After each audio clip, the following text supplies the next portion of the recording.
أعوذ بالله من الشيطان الرجيم بسم الله الرحمن الرحيم والقد آدم أيضا قبل ولي والصلاة والسلام على سيدنا رسول الله محمد بن عبد الله صلى الله عليه وسلم وخصوصا إلى حضرة سيدنا وسندنا القبل محمد برسل محمد أحمد محمد المعلوم أبي العباس أحمد محمد أبي جرير أحمد سبحانه بسيط الشيخ محمد الغني بن سنة بسم الله ولي الشيخ محمد الحافظ المسيرة الجليل رضي الله عنه بسيط الشيخ صلاح الدين أبي جنير حسن رضي الله عنه بسيط الشيخ محمد الخير أرادي أبي جنير رضي الله عنه بسيط الشيخ محمد الرافع أرادي أبي جنير رضي الله عنه وشلهم وفرعيهم ومسيهم وتلمذهم وكلب المنتسبين إليهم أجمعين وإلى حضرة النبي المصطفى محمد صلى الله عليه وسلم الفاتحة. أعوذ بالله من الشيطان الرجيم بسم الله الرحمن الرحيم الحمد لله رب العالمين الرحمن الرحيم مالك يوم الدين إياك نعبد وإياك نستعين اهدنا الصراط المستقيم صراط الذين أنعمت عليهم غير المغضوب عليهم ولا الضالين آمين. اللهم صل على سيدنا محمد الفاتح لما أغلق والخاتم لما سبق ناصر الحق بالحق والهادي إلى صراطك المستقيم وعلى آله وقدره ومقداره العظيم. بسم الله الرحمن الرحيم قل هو الله أحد الله الصمد لم يلد ولم يولد ولم يكن له كفوا أحد. بسم الله الرحمن الرحيم قل هو الله أحد الله الصمد لم يلد ولم يولد ولم يكن له كفوا أحد. بسم الله الرحمن الرحيم قل هو الله أحد الله الصمد لم يلد ولم يولد ولم يكن له كفوا أحد. سبحان ربك رب العزة عما يصفون والسلام على المرسلين والحمد لله رب العالمين. Bismillahirrahmanirrahim. Assalamualaikum warahmatullahi wabarakatuh. Bismillahirrahmanirrahim. Alhamdulillahirabbil alamin wa bihi nasta'inu ala umuri dunya waddin wassalatu wassalamu ala asrofil anbiya'i wal mursalin wa ala alihi wa ashabi ajma'in. Rabbi israh li sadri wa yassir li amri wahlul 'uqdatam min lisani yafqahu qawli. Asyhadu an la ilaha illallah wa asyhadu anna Muhammadar Rasulullah. Allahumma shalli ala sayyidina Muhammadin al-Fatih lima ulika wal khatim lima sabaqa nasyiral haqqi bil haqq wal hadi ila siratikal mustaqim wa ala alihi haqqa qadrihi wa miqdarihi al-azim wa la haula wa la quwwata illa billahil aliyyil azim. Alhamdulillah setelah 2 minggu kita tidak bermuwajahah, hari ini kita masih bisa diberi kesempatan untuk berkumpul bersama seperti biasa melaksanakan wirid, wazifah hailalah dan pembacaan kitab. Langsung saja kita masuk kitab yang pertama, yaitu kitab Qahwadus Sada karangan guru kita Syekh Ahmad Rafiq Ar-Radi Adijani Al-Fadani radhiyallahu anhu. Bismillahirrahmanirrahim. Ar-ruhu yamkina antakunu farghatu min kulli syai'i bainamal hub la yamkina ayyakunu farghan li annahu khalaqul lima la'u wa takmil. Jiwa itu bisa kosong dari setiap sesuatu, sedangkan cinta dia itu tidak bisa kosong, sebab dia itu tercipta untuk mengisi. Jadi cinta itu tercipta untuk mengisi dan melengkapi.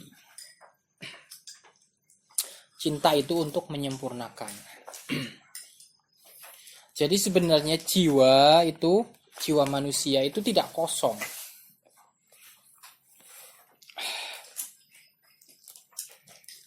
Allah itu memberikan atau menganugerahkan cahaya. Nah,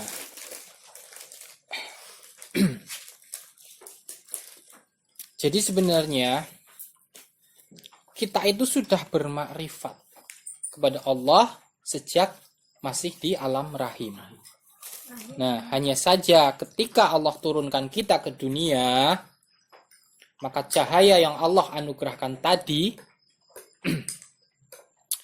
itu lama-kelamaan itu akan semakin mengecil dengan adanya perkembangan jasad dan juga hawa nafsu. Makanya seakan-akan jiwa manusia itu kosong. Padahal enggak. Manusia itu adalah makhluk ciptaan yang paling sempurna. Jadi manusia itu sebenarnya sulit untuk melihat cahaya itu. Jadi bukan kosong. Cuman cahaya itu sulit terlihat. Karena seiring berkembangnya jasad dan hawa nafsu. Nah, jadi bagaimana solusinya? Solusinya dengan cinta. Cintalah dulu kita. Cintalah dulu kepada Sang Pencipta kita. Karena cinta itu mengisi, melengkapi, dan juga menyempurnakan. Makanya manusia yang penuh dengan cinta, dia akan berakhlak dan beradab. Sehingga setiap langkahnya itu selalu ingin dicontoh oleh manusia-manusia yang lain. Makanya contohnya kalau kita melihat para ulama ya. Kalau kita melihat para ulama itu penuh dengan cinta, hawanya itu adem, hawanya itu kalem. Nah, tabiatnya itu membawa hikmah dan maknawiyah. Bahkan kalau dia menceritakan tentang ilmu agama, itu akan membuat hati kita itu bergetar. Masya Allah, itulah cinta. Makanya cinta Allah itu lebih dulu daripada cinta manusia. Dan cinta Allah itu lebih dulu daripada murkanya. Allah itu udah duluan cinta. Allah itu udah duluan cinta kepada kita sebelum kita mencintainya. Segala puji bagi Allah yang merahmati setiap kekhilafan hambanya. Dan yang maha membuka pintu taubat. Jadi kita itu harus sadar bahwa tidak ada tempat untuk kembali kecuali kepada Allah. Jadi banyak-banyaklah kalian memuji Allah. Allah berfirman dalam hadis qudsi, barang siapa dari hambaku yang sibuk memujiku sampai dia lupa berdoa kepadaku, niscaya aku lengkapi setiap hajatnya. Kukabulkan keinginannya, kunaungi setiap perkara dunia dan akhiratnya. Itu orang yang banyak memuji Allah.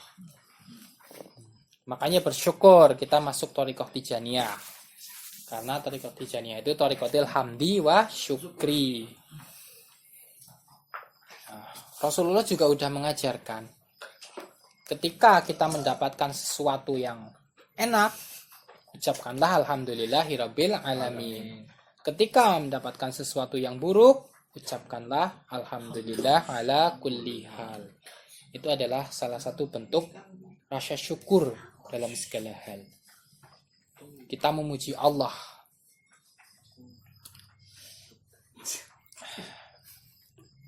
Kalau kita sedang sabar, pujilah Allah.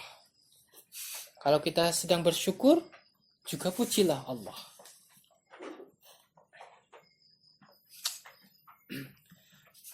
Tapi sadar nggak kita ini? Dianugerahi nggak jiwa kita ini? Nah, itu kan susah. Untuk sadar itu susah. Makanya kita itu selalu jatuh. Ketakwaan kita nggak meningkat. Kita sibuk untuk memperbaiki perkara yang mana kita ulangi terus-menerus. Itu karena kita belum sadar. Yang perlu diperbaiki itu bukan zuhiriyah, tapi dirimu, batiniyahmu. Itu yang perlu diperbaiki. Jodoh, hidup, mati, rizki, itu udah Allah atur semuanya. Jadi nggak usah kita susah-susah ikut mengatur. Nggak usah sibuk dengan hal itu. yang perlu diatur, yang belum beres itu adalah yang ada di dalam diri kita. Nah, sudahkah kita menghambakan diri kepada Allah dengan sebenar-benarnya hamba? Nah, ini yang perlu kita renungi. Karena itulah Allah berfirman, "Wa ma khalaqtul jinna wal insa illa liya'budun." Maknanya adalah mengenal Allah. Illa liya'budun itu maknanya adalah mengenal Allah. Ma'rifat billah itu maknanya.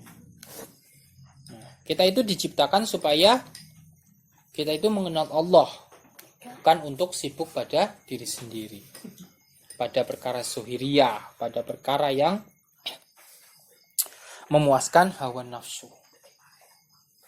Karena itulah Allah guncang hidup kita sedahsyat-dahsyatnya agar kita itu faham, agar kita itu sadar, agar kita bisa mengenalnya. Nah, ketika kita mendapatkan cobaan, ujian, itu adalah teguran Allah yang sangat lembut. Teguran Allah yang paling indah.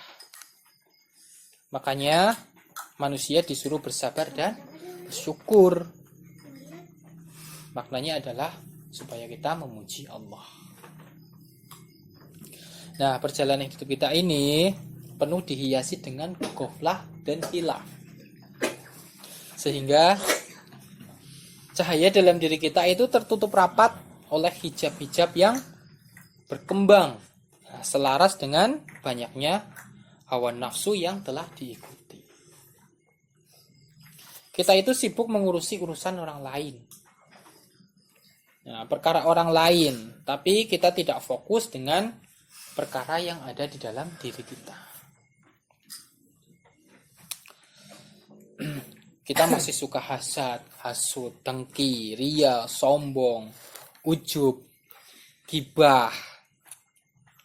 Itu kebanyakan dari keseharian manusia seperti itu.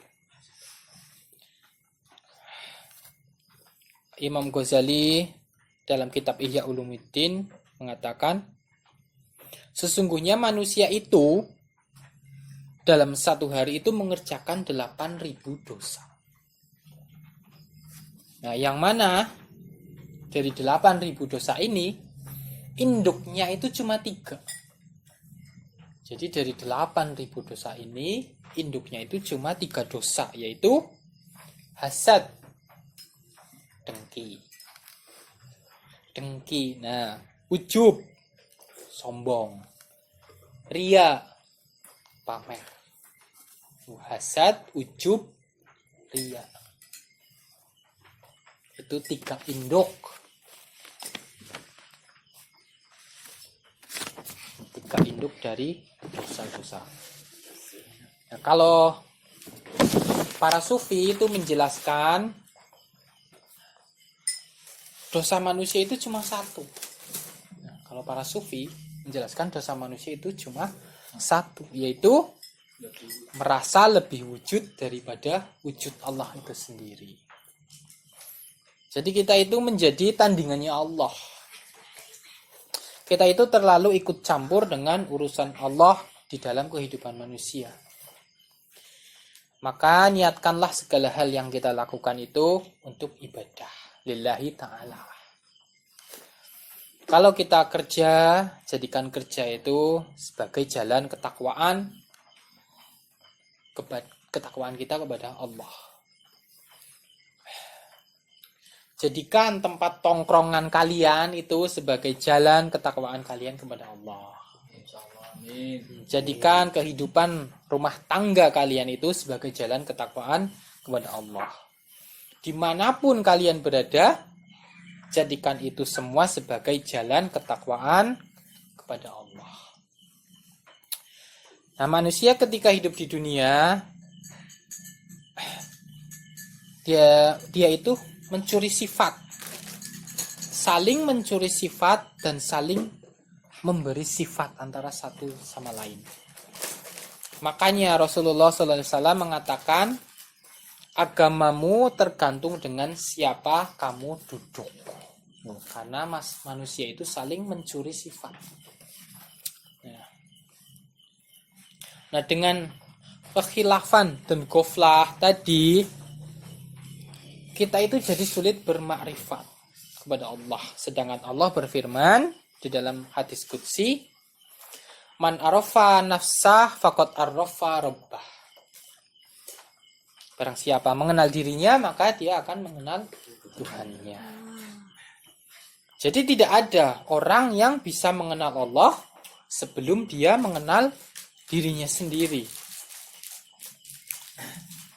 Kalau dia sudah mengenal Allah, maka dia akan mengenal segala penciptaan. Sehingga dia tazkiyatun nafs. Lalu tahalli. Lalu tahalli.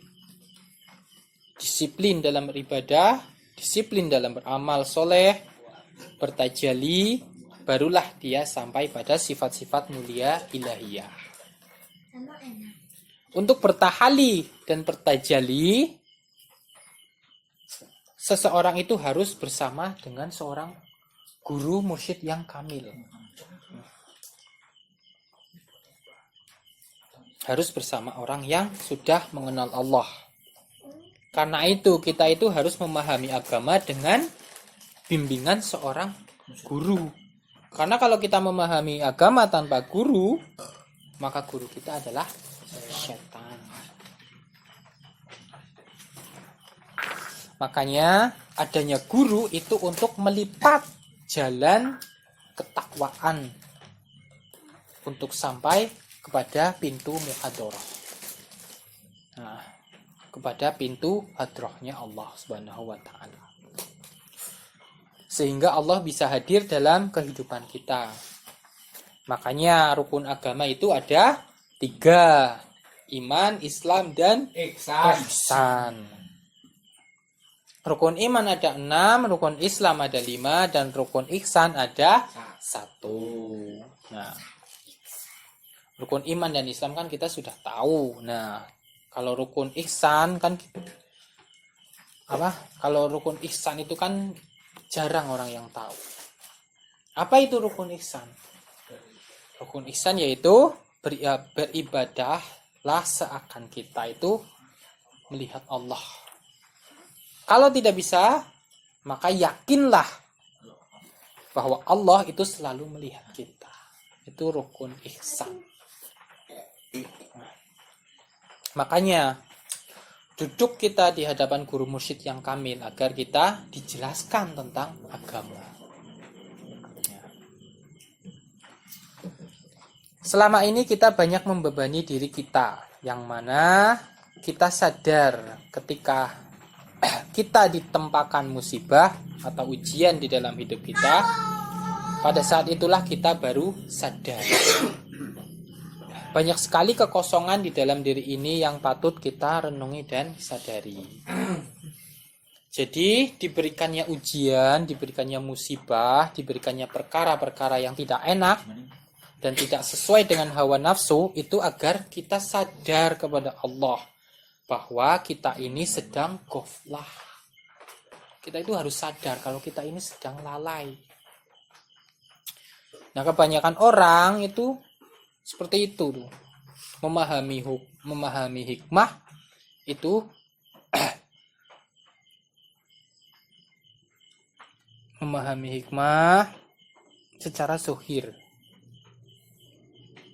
Nah, kalau orang-orang yang mengenal Allah, mereka memahami hikmah itu di depan. Jadi kalau orang-orang pada umumnya itu memahami hikmah itu di akhir.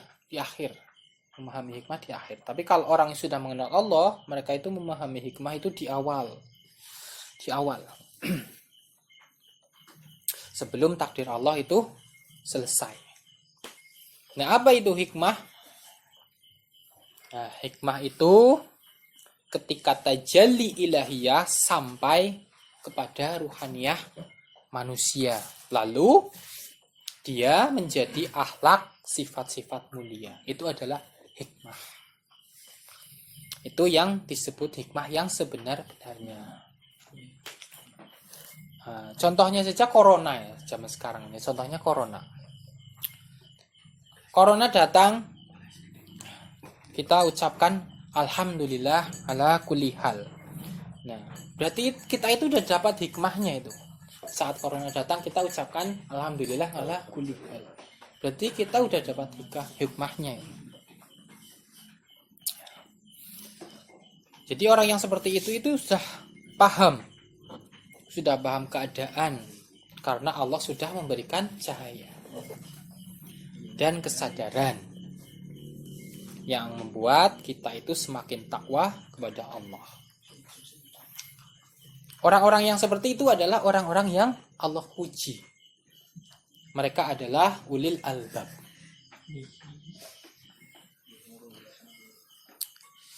Namun sebab minimnya ilmu agama dan hanya memahami agama secara zahir saja, akhirnya kita mencari ketenangan dari luar diri kita. Sedangkan hal dalam hidup ini jawabannya itu sudah Allah letakkan di dalam diri kita sendiri. Ya, makanya orang kalau ilmu agamanya banyak, tapi saat ditimpa musibah, ditimpa cobaan, ditimpa ditimpa kesusahan, itu langsung oleng. Nah, itu kebanyakan orang seperti itu.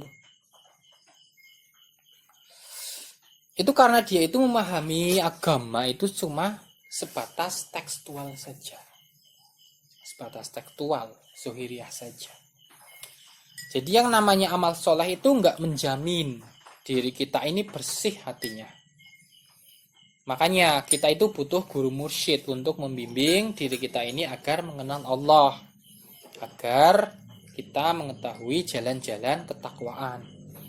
Agar kita faham apapun yang diberikan Allah itu semua berasal dari kemahabaikannya. Makanya awal dari kitabullah adalah Bismillahirrahmanirrahim. Awal dari kitabullah, dari Al-Quran itu awalnya itu adalah kalimat Bismillahirrahmanirrahim. Dengan menyebut nama Allah yang maha pengasih lagi maha penyayang.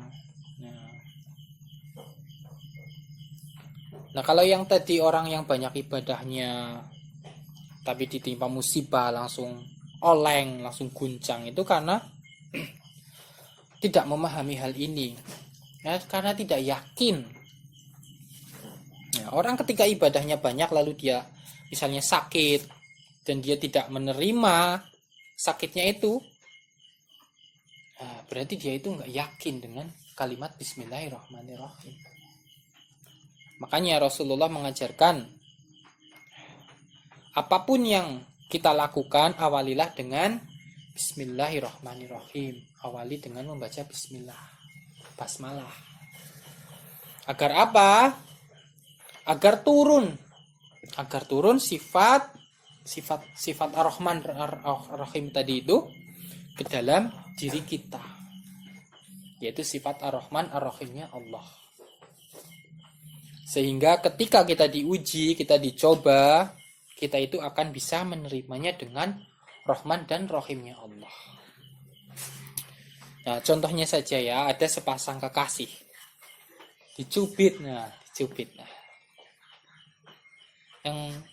Yang cowok dicubit oleh si cewek. Kan sakit itu kan. Sakit. Sakit. Tapi marah enggak si cowok? Enggak kan? Nah, karena dia itu menerimanya itu dengan cinta si cewek tadi, sehingga hatinya itu penuh dengan Rahman dan Rahimnya Allah. Nah, begitu juga dengan manusia, bila sudah dianugerahi sifat Rahman dan Rahimnya Allah, ketika dia diberi cobaan, ujian, maka apa yang dia ucapkan adalah alhamdulillah ala kulli hal. Masya Allah. Betapa indahnya hidup ini kalau mengenal Allah. Makanya pentingnya belajar ilmu agama itu jangan hanya sebatas zohirnya saja. Karena agama itu ada zohir dan juga ada batinnya. Dan batinnya itu hanya bisa didapatkan dari orang-orang yang sudah menapaki jalan-jalan ketakwaan. Dan dia itu sudah teruji dengan keadaan. Jadi tidak sembarangan Allah mewariskan, tidak sembarangan Allah itu mewariskan sifat-sifat yang mulia kepada hamba-hambanya. Itu tidak sembarangan. Makanya nggak semua orang itu menjadi nabi, dan juga nggak semua orang itu menjadi kekasih Allah. Nggak semua orang itu menjadi wali Allah. Mereka itu dipilih sama Allah.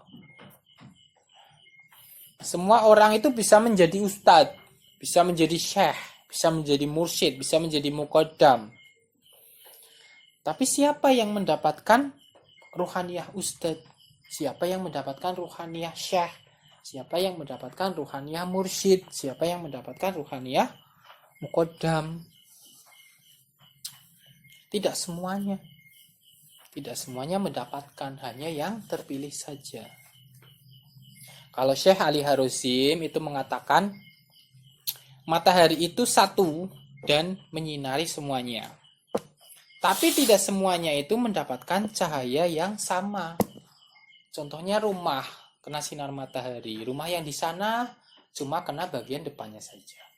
Rumah yang di sana cuma kena bagian samping. Rumah yang di sana cuma kena bagian belakang. Tapi rumah yang di sini kena semua bagian. Itu seperti itu. Jadi pilihan, tidak semuanya. Hanya pilihan saja.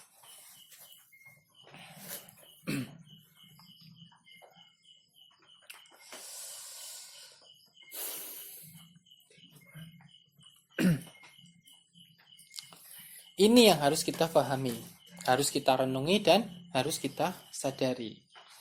Akan pentingnya masuk di dalam thariqah agar kita itu terbimbing. Agar kita benar-benar istiqomah dalam meniti jalan-jalan ketakwaan kepada Allah. Dengan melanggengkan sunnah dan menegakkan syariat dan benar-benar memegang jiwa ketauhidan kita kepada Allah. Nah, kalau orang yang benar-benar bertauhid, orang-orang yang benar-benar bertauhid kepada Allah itu mereka itu selalu merasa syirik. Orang yang benar-benar bertauhid justru itu mereka orang-orang yang selalu merasa dirinya itu syirik. Selalu merasa dirinya itu bermaksiat kepada Allah. Itu orang yang benar-benar bertauhid. Nah, sedangkan orang yang merasa bertauhid itu justru orang yang sudah syirik kepada Allah. Dia merasa bertauhid. Dia merasa sudah bertakwa. Itu justru orang yang sudah syirik kepada Allah. Nah, kalau kata Imam Junaid al-Baghdadi, sifat tauhid itu keluar dari cahaya ruhaniyah. Tidak bisa digambarkan secara zohir. Nah, tapi dia itu dirasakan dari jiwa ke jiwa yang lain. Dan Allah lah yang menyampaikan itu kepada jiwa-jiwa yang lainnya. Kita tidak sadar dan susah menerima nasihat, sebab diri kita itu terbiasa dengan hal-hal zohiriyah dan menganggap hal batiniyah adalah hal yang baru. Makanya saking tebalnya hijab, hal batin itu seperti hal yang baru. Padahal hal batin itu bukan hal yang baru. Hal ini itu sudah diajarkan, hal batiniyah itu sudah diajarkan mulai dari zaman Nabi Adam sampai Rasulullah, itu sudah diajarkan. Jadi bukan hal yang baru. Nah, tugas semua nabi itu ya melepaskan hijab manusia dan jin. Begitu juga tugas para sahabat, tugas para aulia, tugas para kekasih Allah. Nah, apa itu hijab? Hijab itu ini nih. Hijab. Jasad dan hawa nafsu, itulah hijab. Hijab yang sebenarnya itu hijab adalah jasad dan hawa nafsu. Nah, bersyukur guru-guru kita itu adalah orang-orang yang mengenal Allah, yang bisa mengangkat hijab-hijab manusia agar kita bisa mengenal Allah. Jiwa manusia itu terus menuntut bahwa kita itu banyak berbuat qaflah. Makanya kalau kita melakukan hal yang buruk, kadang hati kita itu merasa nggak enak. Jadi saat Zuhir ini berbuat yang hal buruk, jiwa itu sebenarnya menuntut.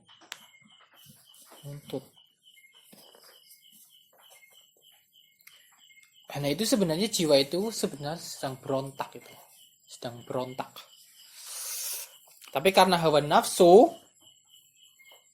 hijab kita lebih tebal, akhirnya ya kita cuek. Nah, lah wis terlanjur rike lah, ora apa-apa lah. Itu karena hijab. Nah, makanya susah untuk memahami agama itu sendirian, itu susah. Kita perlu guru.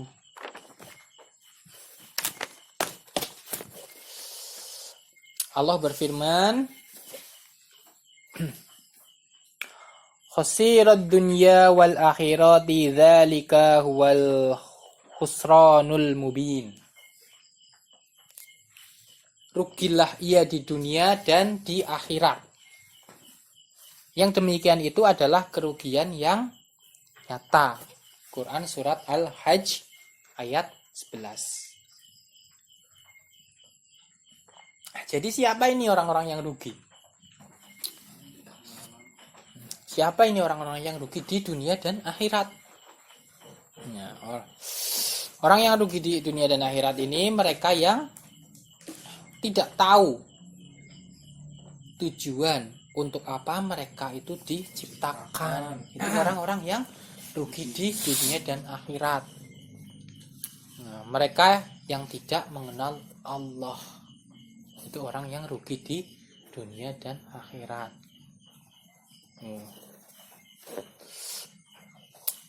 Allah juga berfirman,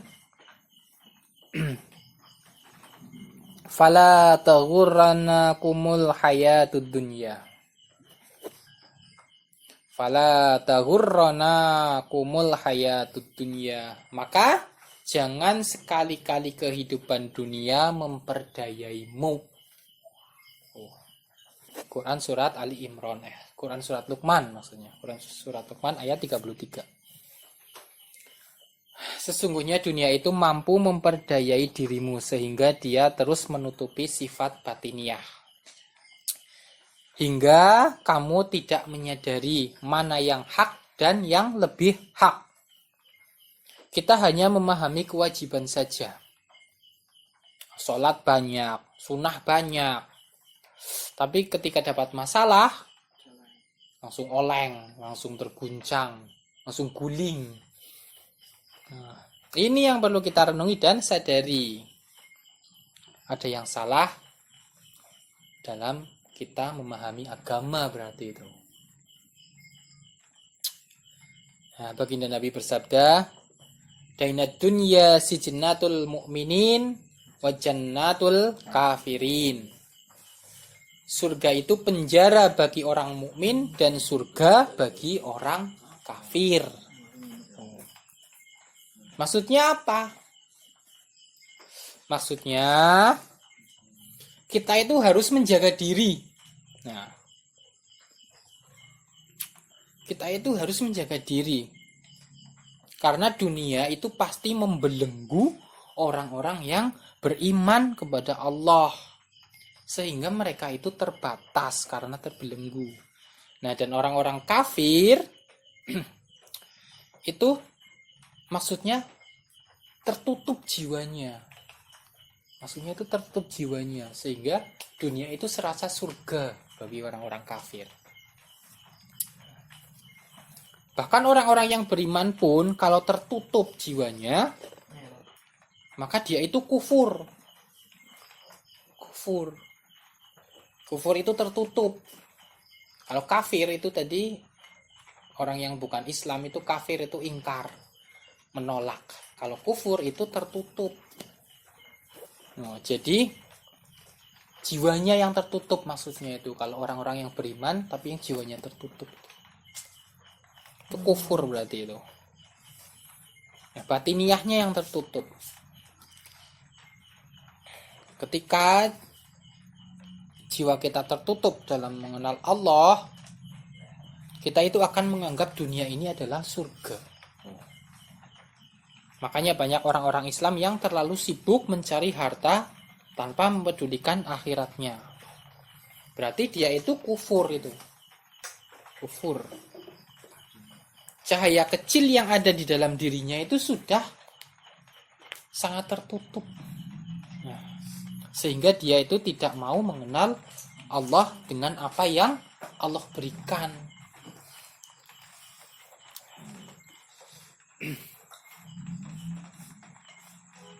Namun kebanyakan manusia itu memahami firman Allah dan hadis Nabi ini masih dengan pemahaman tekstual saja. Akhirnya ya agama hanya dijadikan pembenaran akan kekhilafan dan kuflahnya saja. Makanya bila kita duduk di hadapan orang-orang yang mengenal Allah, sungguh mereka itu akan menuntun kita kepada hadroh ilahiyah, hadrohnya Allah yang agung. Allah berfirman, Inna khalqis samawati wal ard wahtilafil laili wan nahari la ayatil liulil albab. Quran surat Al-Imran ayat 190. Sesungguhnya dalam penciptaan langit dan bumi, samawati wal ard, dan silih bergantinya malam dan siang, wahtilafil laili wan nahari, terdapat tanda-tanda bagi orang yang berakal. Nah, maksudnya berakal ini sudah, akalnya itu bukan akal yang biasa. Akalnya itu maksudnya sampai kepada hadroh ilahiyah. Kalau semua orang itu kan berakal, tapi kan tidak semua orang sampai kepada hadroh ilahiyah. Maksudnya itu akal di sini ini maksudnya akal yang bukan akal yang biasa.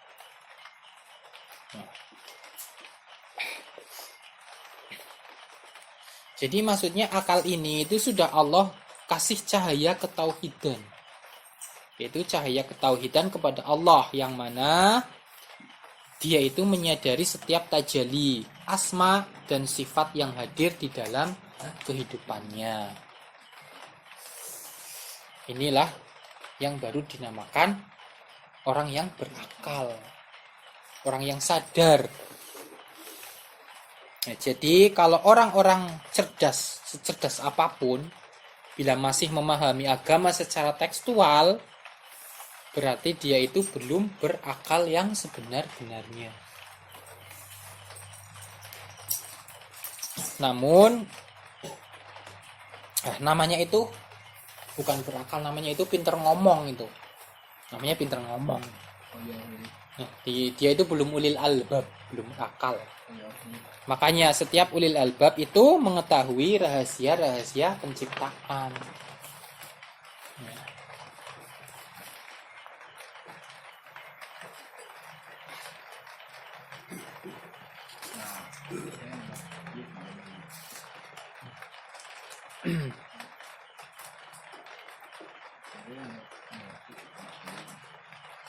Allah juga berfirman dalam Quran surat Ali Imran ayat 191. Bismillahirrahmanirrahim. Alladzina yadhkurunillaha qiyaman wa qu'udan wa 'ala junubihim wa yatafakkaruna fi khalqis samawati wal ard. Rabbana ma khalaqta hadza batilan subhanaka faqina 'adzabannar. Yaitu orang-orang yang mengenal Allah sambil berdiri atau duduk atau dalam keadaan berbaring. Dan mereka memikirkan tentang penciptaan langit dan bumi. Seraya berkata, Ya Tuhan kami, tiadalah Engkau menciptakan ini dengan sia-sia. Maha suci Engkau, maka peliharalah kami dari siksa api neraka. Ini yang disebut ulil albab. Jadi bukan orang yang berakal biasa.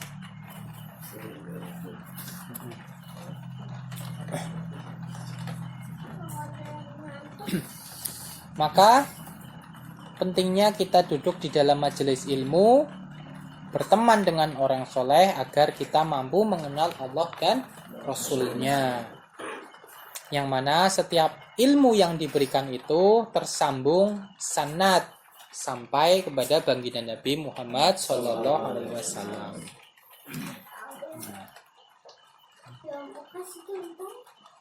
Tapi sanad yang bagaimana? Tentu saja sanad yang sebenar-benarnya sanad.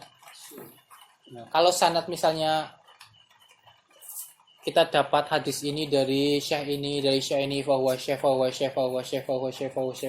sampai Rasulullah, itu kan cuma jalurnya. Nah, tapi kalau sanad yang sebenar-benarnya sanad, itu bila kita itu mendapatkan warisan dari hadis-hadis yang kita dapatkan itu, kita mendapatkan warisan cahaya ilahiyah yang sama seperti cahaya ilahiyah yang Allah berikan kepada baginda Nabi Shallallahu Alaihi Wasallam. Nah, sehingga pemahaman dan petunjuk yang Allah berikan kepada Rasulullah itu sampai kepada kita. Itu yang namanya sanad yang sebenarnya sanad.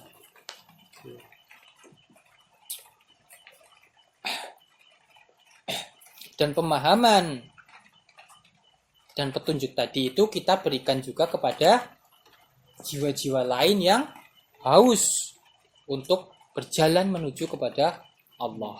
Itulah yang disebut sanad yang sebenarnya. Kalau kata Ibnu Arabi, ambillah rahasia ilahiyah itu dari dalam dada gurumu. Jadi rahasia-rahasia cahaya ilahiyah itu ada di dalam guru. Tentu saja guru yang kamil, yang sudah mengenal Allah, yang ma'rifat billah, yang sudah menapaki jalan-jalan ketakwaan kepada Allah, yang sudah teruji. Kalau Syekh Muhammad Al-Fal-Atijani berkata, barang siapa kalau dia telah duduk dengan muqaddam yang sir cahaya dan anwar mereka,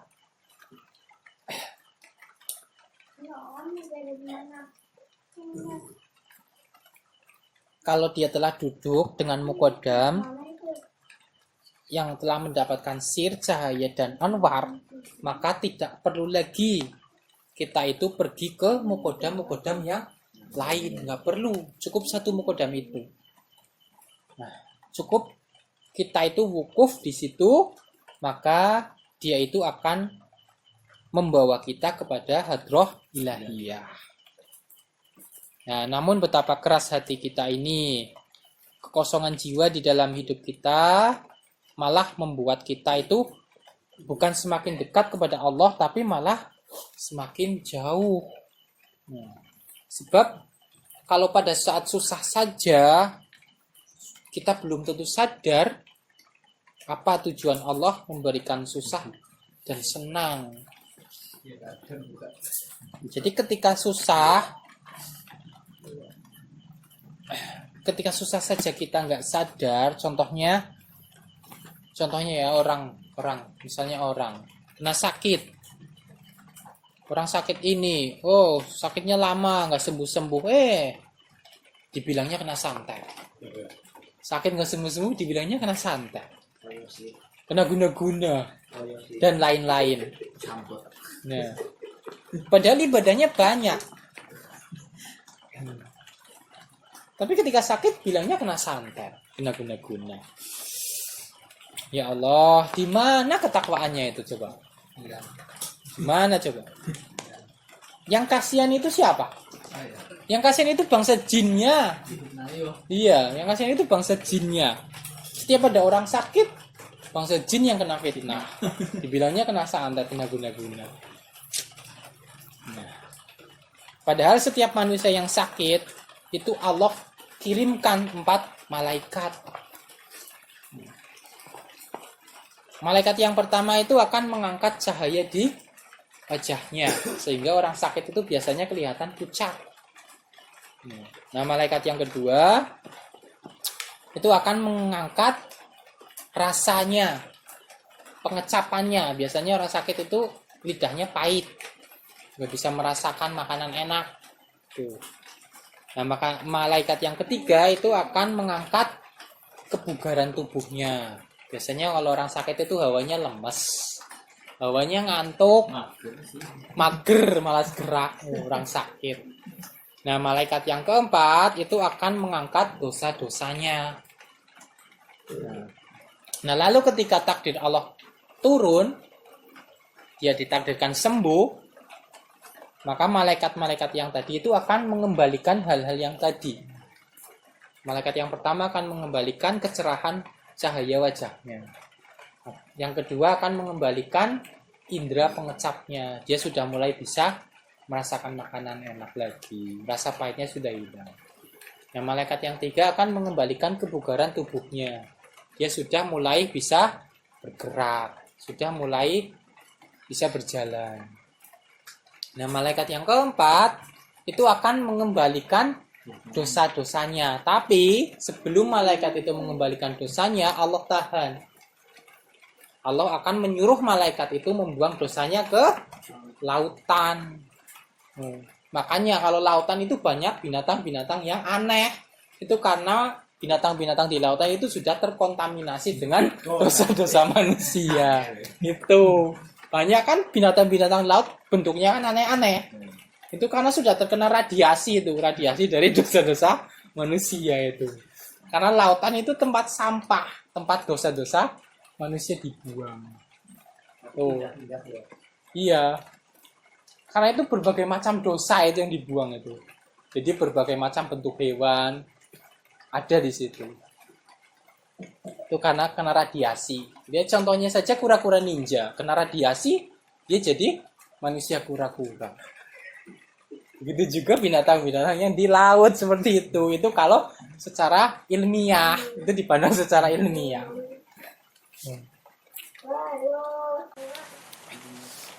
Jadi kenapa malaikat yang keempat itu Allah tahan saat akan mengembalikan dosa-dosanya? Karena Allah itu kasihan. Allah itu maha pengasih dan penyayang.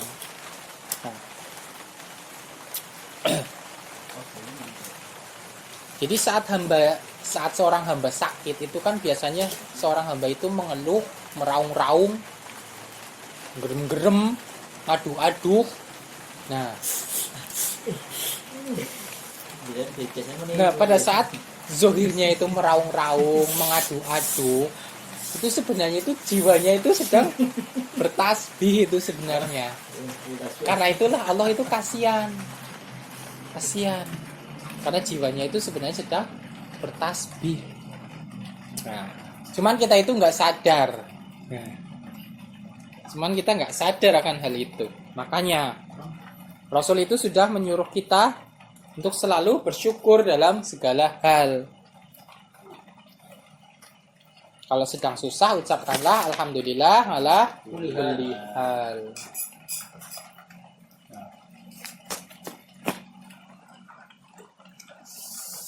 Takwalah kalian kepada Allah dengan sebenar-benarnya takwa. Jalinlah tali silaturahmi. Perbanyaklah memaafkan hilaf manusia. Istiqomahlah dalam bersedekah dan lakukanlah amal soleh agar kalian semua terwarisi sifat-sifat mulia, dan dengan sifat itu kalian mengenal Allah dan berjalan untuk lebih dekat dengannya. Sungguh banyak dari manusia itu mengikuti sunnah baginda Nabi dari sudut pandang zohirnya saja. Tapi sedikit sekali yang mengikuti sunnahnya dari sudut pandang batin. Ketahuilah, baginda Nabi itu mempunyai zohir dan juga batin. Namun sebagian besar dari manusia itu hanya memahami secara tekstual, hanya mengambil yang tampak oleh matanya dan didengar oleh telinganya. Sedangkan yang namanya batin baginda Nabi itu dipandang dengan pandangan ilahiyah dan didengar dengan pendengaran ilahiyah. Makanya kita itu harus sadar dulu. Nafsu dan jiwa kita itu harus tenang sehingga kita itu bisa mendengar dan melihat batiniah baginda Nabi Shallallahu Alaihi Wasallam. Allah berfirman, Ya ayyatuhan nafsul mutmainnah irji'i ila rabbika radiyatan mardiyah wadkhulil ibadi wadkhulil jannati. Nah, jadi Allah itu hanya memanggil jiwa-jiwa yang tenang. Ya. Allah itu hanya memanggil jiwa-jiwa yang tenang. Allah itu tidak memanggil zuhir yang tenang. Tidak.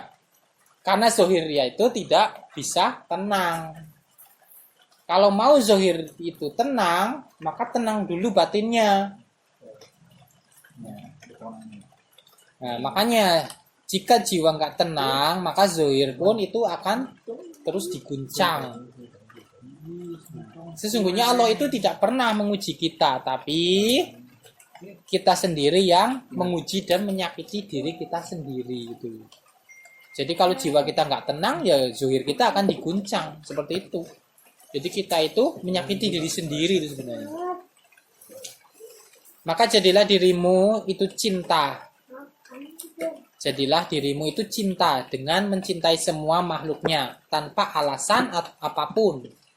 Sehingga Allah mencintaimu tanpa alasan apapun juga.